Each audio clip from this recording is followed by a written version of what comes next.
गोवा में एक जगह है जिसे वास्को डी गामा के नाम से जाना जाता है। सचमुच भारत खोया हुआ था और जिसके बारे में दुनिया कुछ नहीं जानती थी।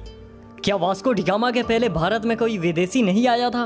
और क्या भारत कोई ऐसी चीज है जिसे खोजा जाए? हजारों वर्ग किलोमीटर के भूभाग को वास्को डी गामा ने, क्या आपको यह हास्यास्पद नहीं लगता? यह ऐसा ही है कि आप अपने पड़ोसी के घर को खोज ले और दुनिया में इतिहास प्रसिद्ध हो जाए। हालांकि आजकल पढ़ाया जाता है कि भारत के समृद्धि मार्ग की वास्को डी गामा ने खोज की थी। सचमुच यह हद दर्जे की मूर्खता है कि भारतीय बच्चे को यह पढ़ाया जा रहा है कि वास्को डी गामा ने भारत की खोज की। पढ़ाया यह जाना चाहिए कि वास्को डी गामा ने यूरोप को पहली बार भारत तक पहुंचने का समृद्धि मार्ग बताया। दरअसल पहले यूरोपीय देशों के लिए भारत एक पहेली जैसा था। यूरोप अरब के देशों से मसाले, मिर्च आदि खरीदता था, लेकिन अरब देश के कारोबारी उसे यह नहीं बताते थे कि यह मसाले वह पैदा किस जगह करते थे। यूरोपी इस बात को समझ चुके थे कि अरब कारोबारी उनसे जरूर कुछ छुपा रहे हैं।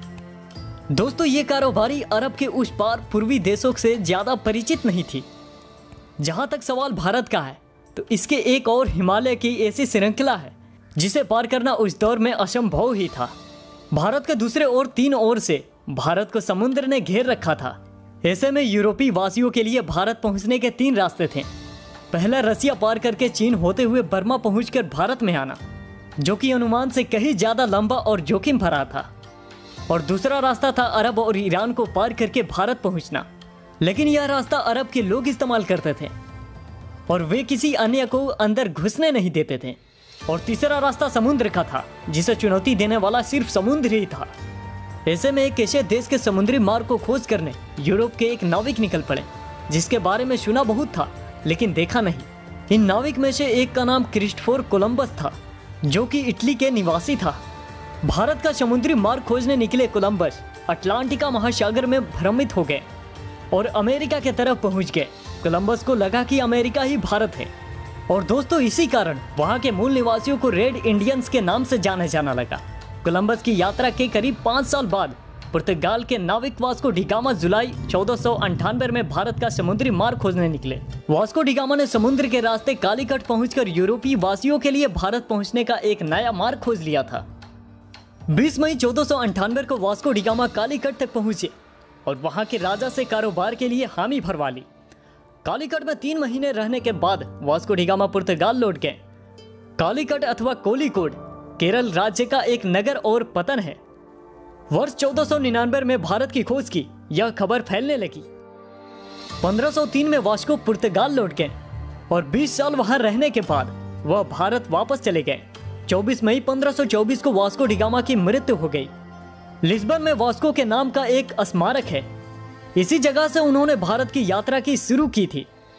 दरअसल 1492 में नाविक राजकुमार हेनरी की नीति का अनुसरण करते हुए किंग जॉन ने एक पुर्तगाली बेड़े को भारत भेजने की योजना बनाई ताकि एशिया के लिए समुद्री मार्ग खुल सके। उनकी योजना मुसलमानों को पछाड़ने की थी, जिसका उस समय भारत और अन्य पूर्वी देशों के साथ व्यापार का एकाधिकार था। स्टाओ डी गामा को इस अभियान के नेतृत्व के लिए चुना गया, लेकिन उनकी मृत्यु के बाद वास्को डी गामा ने उनका स्थान लिया।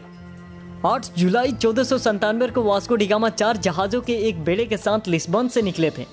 वास्को डी गामा के बेड़े के साथ 3 दुभाषी भी थे, जिसमें से 2 अरबी बोलने वाले और एक कई बंटू बोलियों को जानकार था। बेड़े में वो अपने साथ एक पेड्रो पभास स्तंभ भी ले गए थे, जिसके माध्यम से वह अपनी खोज और जीती गई भूमि को चिन्हित करता था। दोस्तों, उम्मीद करते हैं कि यह वीडियो आपको समझ में आई होगी, तो हमारे चैनल नॉलेज टीवी को सब्सक्राइब करें।